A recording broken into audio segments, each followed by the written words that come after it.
গোটা রাজ্যে আজ থেকে কোনো ছাত্র ইউনিয়ন অফিস খোলা থাকবে না।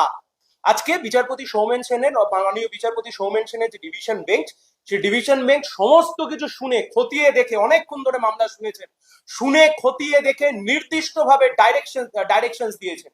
উচ্চশিক্ষা দপ্তর আজকে রেগুলেশন জারি করে বলবে গোটা রাজ্যে, through out the state of West Bengal, গোটা রাজ্যে আজ থেকে কোনো ছাত্র ইউনিয়ন অফিস খোলা থাকবে না। I repeat my words again, আজ থেকে গোটা রাজ্যে কোনো অবৈধ ছাত্র ইউনিয়ন অফিস খোলা থাকবে না। তোলাবাজি করে যাদের ঘর সংসার চলতো, সরি টু সে, দোকান আজ থেকে বন্ধ। আগে তো ছাত্র ভোট করতে হবে।